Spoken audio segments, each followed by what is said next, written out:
काही निवेदनावर मुख्यमंत्र्यांची खोटी स्वाक्षरी आणि शिक्के आढळल्याची धक्कादायक बाब समोर आली आहे। खरं तर राज्याचे प्रमुख असलेल्या मुख्यमंत्री कार्यालयात अशा प्रकारच्या घटना हे अत्यंत म्हणजे राज्यात तेही मुख्यमंत्र्यांच्या ठीक आहे एखाद्या वेळेस मंत्र्यांच्या वगैरे आम्ही ऐकले, पण त्या कार्यालयामध्ये खोटे शिक्के, खोट्या स्वाक्षऱ्या आणि ह्या घटना किती गंभीर आहेत। म्हणजे शासन गंभीर आहे मी असं म्हणणार नाही, पण एका मुख्यमंत्र्यांच्या कार्यालयात अशा प्रकारच्या होतात।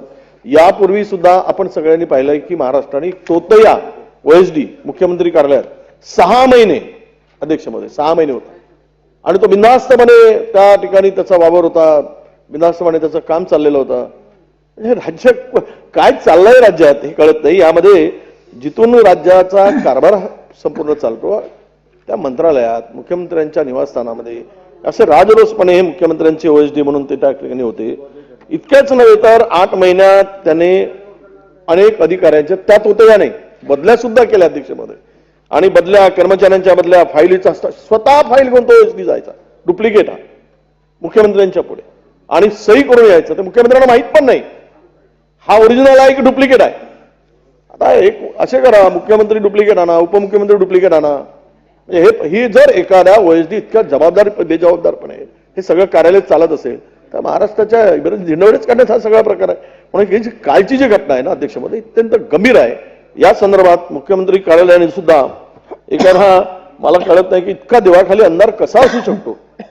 अंधार असतो पण इतक्या आणि या संदर्भात आपण निर्देश द्यावेत की याची सखोल चौकशी झाली पाहिजे आणि या प्रकरणाची सखोल चौकशी सरकारने केली पाहिजे अशी या माध्यमातून माझी विनंती आहे अध्यक्ष। मी असं म्हणणार नाही की विरोधी पक्ष नेते पण डुप्लिकेट आणा, माझं तसं म्हणायचं अजिबात कारण नाही, परंतु तसं नाही हो। आपण विरोधी पक्ष नेता आहे, मी पण त्या पदावर तिथं काम केलंय। शेवटी ही बाब गंभीरच आहे। कुणी राज्याचा मुख्यमंत्री असलं तरी त्याची ताबडतोब नोंद सरकारने घेतली, त्याच्यावर हे FIR दर्ज केलेली आहे, त्याची सगळी चौकशी करून कोण ह्याचा मास्टर माइंड आहे, का ह्यांनी असं केलं ते सगळं पूर्णपणे चित्र पुढे येईल आणि ते चित्र पुढे आल्यानंतर आम्ही सभागृहाला पण माहिती देऊ की याच्यामध्ये असं असं झालंय। कुणालाही याच्यामध्ये पाठीशी घालण्याचा अजिबात सरकारचा विचार नाही। ही बाब गंभीरच आहे आणि तेवढ्याच गंभीरतेने सरकारने ती घेतलेली आहे आणि त्याबद्दलची पुढची कारवाई सरकारने चालू केलेली आहे।